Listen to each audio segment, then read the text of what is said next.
आज मी आपल्यासोबत चटपटी स्ट्रीट स्टाईल तवा पुलावची रेसिपी शेअर करणार आहे। हा राईचा कलर बघू शकता किती सुंदर आलेला आहे। कोणताही फूड कलर न वापरता झटपट टेस्टी असा हा तवा पुलाव तुम्ही घरच्या घरी बनवू शकता। बाहेरून आणण्यापेक्षा घरी बनवलेला खरंच खूप टेस्टी लागतो। तर एकदा नक्की बनवून पहा, मुलंही आवडीने खातील, कारण एवढा जबरदस्त टेस्टी लागतो ना, ते जर तुम्ही एकदा बनवलात ना तर मुलं नेहमी घरी बनवण्याची फर्माईश करतील, बाहेरून आणणं विसरून जाल। तर त्यासाठी इथे आपल्याला लागणार आहे बासमती तांदूळ। तर इथे बघा मी जो पुलावचा बासमती राईस येतो ना तो घेतलेला आहे।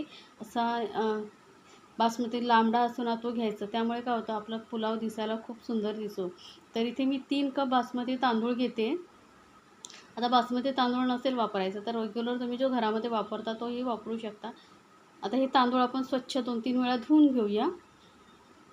तर तांदूळ बघा मी धुवून घेतलेले आहेत। आता याला आपल्याला भिजत वगैरे ठेवायची काहीही गरज नाही आहे, आपण लगेचच बनवायला घेणार आहोत। त्यामुळे काय केलं आहे मी गॅसवरती कढईमध्ये पाणी तापत ठेवलेलं आहे, थोडं जास्त पाणी ठेवायचं। तर इथे तांदळाच्या ना 2-3 पट जास्त पाणी ठेवायचं। तर पाण्यामध्ये आपण घालून घेणार आहोत मीठ आता घातल्यामुळे काय होतं व्यवस्थित तांदळाला भाताला लागतं आणि राईस आपला टेस्टी होतं। जर तुम्ही नंतर घालायला गेलात ना तर तो व्यवस्थित मिक्स होत नाही आणि मी जेव्हा आपण सतत मिक्स करत राहतो ना तेव्हा राईस तुटतो, त्यामुळे असा शिजवतानाच घालायचा। आता तांदूळ घातल्यामुळे काय होतं पाण्याचं टेम्परेचर कमी होतं, त्यामुळे गॅस फास्ट ठेवायची आणि याला छान अशी उकळी येऊ द्यायची। तोपर्यंत काय करूया आपण भाज्या काय घेते त्या पाहूया।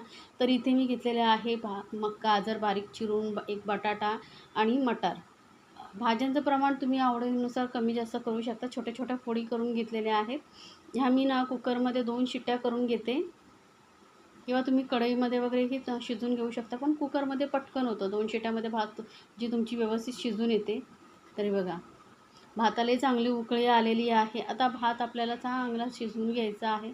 तर राईस बघा मस्त असं शिजत आलेला आहे। पण आता आपल्याला हा राईस किती शिजवायचा आहे तोही आपल्याला महत्त्वाचा आहे, नाहीतर काय होतं जास्त शिजवल्यामुळे तो लगेचच तुटतो।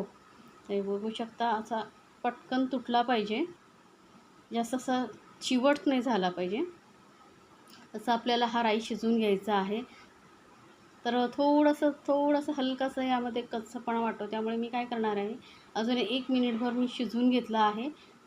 आता आपण चेक करूया। पटकन शिजला गेलेला आहे छान। आता यातलं सर्व जे पाणी आहे आपल्याला काढून टाकायचं आहे। तर काय करायचं असं झारा वगैरे घ्यायचा आणि एक चाळणी घ्यायची, चाळणीवरती हा राईस पसरवून ठेवायचं, म्हणजे काय होतं यामध्ये जे एक्स्ट्रा वगैरे पाणी असेल ना ते निघून जातं आणि मोकळा मोकळा राईस आपल्याला मिळतो।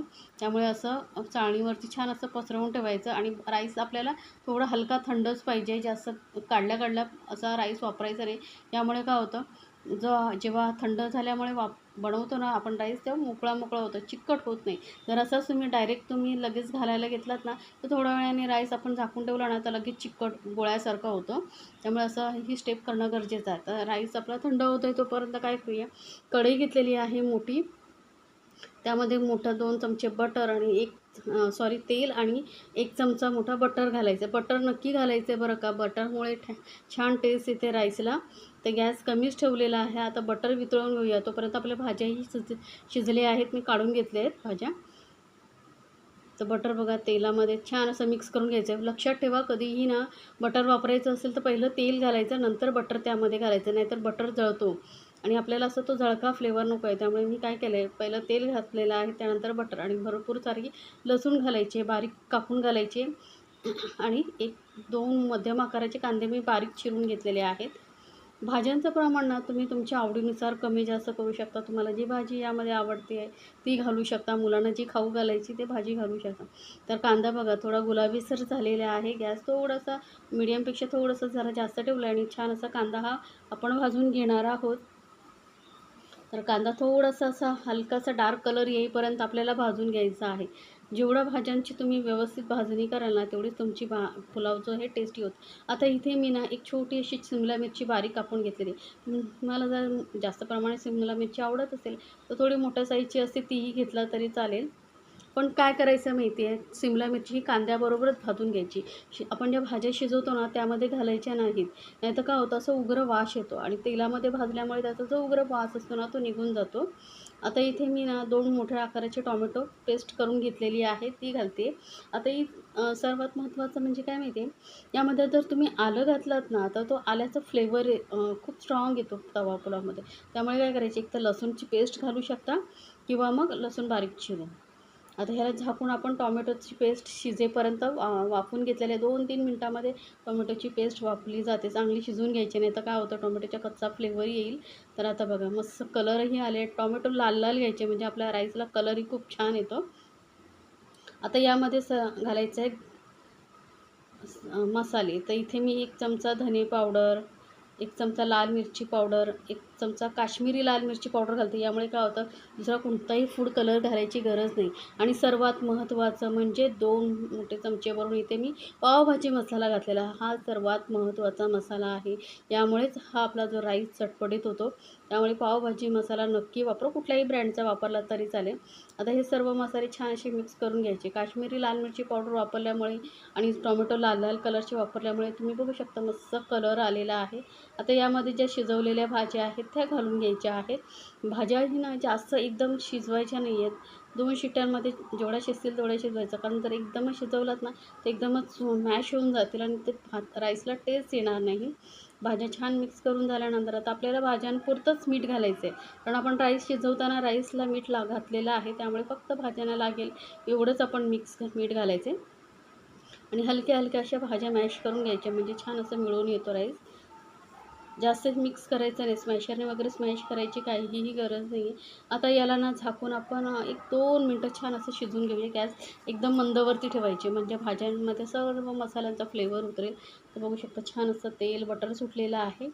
मिक्स करून घेऊया. एकदम मंद गॅस ठेवली होती. 2-3 मिनटं बस होतं शिजवायची, जास्त गरज नाही आहे. कारण भाज्या आधीच आपण शिजवून घेतलेल्या आहेत. हलकंसं स्मॅश करून घेतलेलं आहे. आता वरून घालते थोडीशी कोथिंबीर. या स्टेजला कोथिंबीर घातल्यामुळे काय होतं, कोथिंबीरचा जो फ्लेवर उठून येतो ना मस्त लागतो. आता गॅस एकदम कमी करायचा आहे आणि आपल्याला यामध्ये हा राईस घालून घ्यायचा आहे. बघू शकता राईस छान असा मोकळा मोकळा झालेला आहे, कुठेही असा घट्ट बसत नाही आहे. आता लगेचच याला मिक्स करून घेऊया. गॅस एकदम मंदवरती ठेवलेली आणि असं धारा वगैरेच घ्यायचं मिक्स करायला. काय होतं, अलगद आपल्याला मिक्स करता येतं. चमच्याने जर मिक्स करायला घेतलात ना तर राईस तुटण्याची शक्यता जास्त असते. त्यामुळे असं बघा अलगद खालून वर करायचं आणि असं मोकळं मोकळं सोडून घ्यायचं म्हणजे राईसही मोकळा होतो आणि व्यवस्थित राईस आपला मिक्स होतो आणि सर्वात मेन म्हणजे राईस तुटत नाही. आता 1 मिनिटभर आपण याला वाफवून घेऊया. गॅस एकदम मंदवरती ठेवली होती. मंद गॅसवरती मिनिटभर वाफवून घेतल्यावरती बघू शकता राईस आपला झालेला आहे तयार. मस्त दिसतो. आता भाज्यांचं प्रमाण ना सांगितल्याप्रमाणे तुम्ही तुमच्या आवडीनुसार कमी जास्त करू शकता. तुम्हाला जर जास्त प्रमाणात भाज्या आवडत असेल तर घालू शकता. असं काही नाही आहे. आपल्या मुलांच्या हेल्थसाठी आपल्याला जेवढं गरजेचं आहे तेवढं आपण घालू शकतो. राईस बघा मस्त असा आपण सर्व केलेला आहे. याबरोबर काकडी, टोमॅटो वगैरे लिंबू तुम्हाला पाहिजे असेल तर जेव्हा भाज्या शिजवतो ना तेव्हाही घालू शकता किंवा असं साईडलाही ठेवू शकता. झटपट असा आपला हा राईस तवा पुलाव तयार झाला आहे.